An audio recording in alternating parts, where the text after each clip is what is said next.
ما تعرفش ايه اللي حصل؟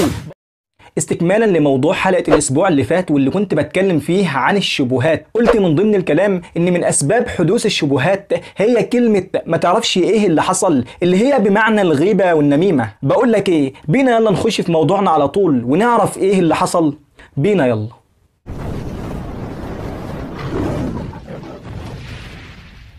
مع بداية موسم الغيبة والنميمة واللي كنت نوهت عليه في حلقة الأسبوع اللي فات، قلت لازم أخلي موضوع حلقة الأسبوع ده عن الغيبة والنميمة، وعشان الموضوع ما يطولش بينا زيادة عن اللزوم فهخلي كلامي محدد في 3 نقاط. أول نقطة، يعني إيه أصلا الغيبة ويعني إيه النميمة وإيه الفرق أصلا بينهم الاتنين. الغيبة زي ما قال النبي صلى الله عليه وسلم ذكرك أخاك بما يكره، يعني لما تقول كلام على شخص حتى لو الكلام ده موجود فيه والصفات دي موجودة فيه، بس وهو غايب وهو ما يقبلش وما يرضاش ان الكلام ده يتقال عليه، فديت غيبة. لما تكون قاعد في مكان وتقول كلام على حد مش موجود فده غيبة. لما تكون بتستخف بدمك وبتقول نكتة على اخيك فده غيبة. لما يكون غرضك هو اضحاك الناس على شخص غير موجود فده غيبة. فالغيبة هي ذكرك اخاك بما يكره. اما النميمة فهي بلغتنا العامية كده انك توقع بين الناس، هي دي النميمة. يعني لما تعمل فتنة بين الناس وتحاول توقع 2 في بعض فهي دي النميمة. والغيبة والنميمة كلاهما من الكبائر. أما النقطة الثانية وهي حكم الغيبة والنميمة،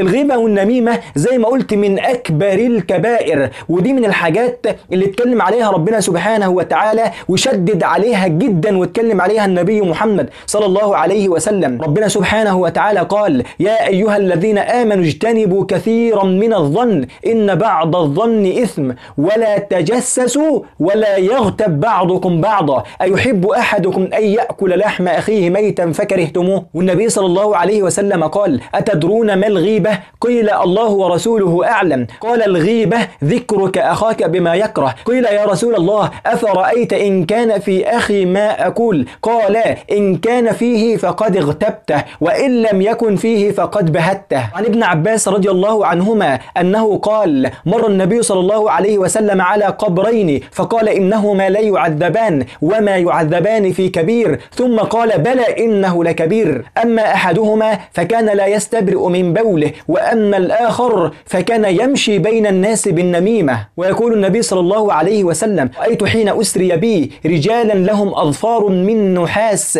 يخدشون بها وجوههم وصدورهم، فقلت من هؤلاء؟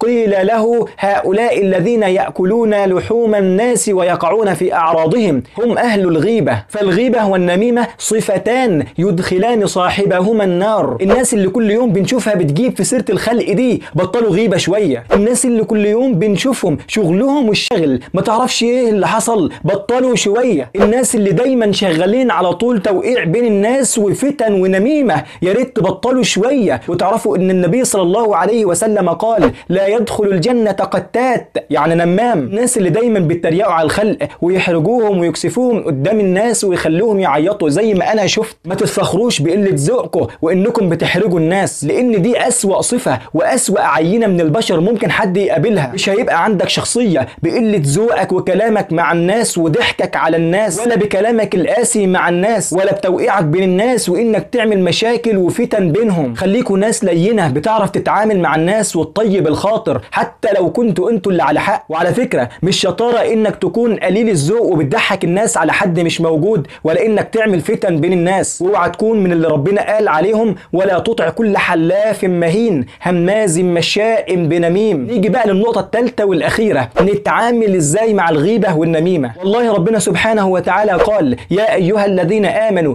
إن جاءكم فاسق بنبأ فتبينوا. سهلة وبسيطة اهي، اسأل الأول واعرف هو قال الكلام عليك ده ولا لا. فلو كان قال الكلام عليك تروح له وتعرفه ان ده غلط وانك بتزعل من الكلام ده، ولو ما كانش قال فبلاش تظلمه. طب لو انا نفسي عايز ابطل غيبة ونميمة وابطل الكلام على الناس، سهلة وبسيطة برضه. النبي صلى الله عليه وسلم قال لمعاذ كف عليك هذا، فكف عليك هذا.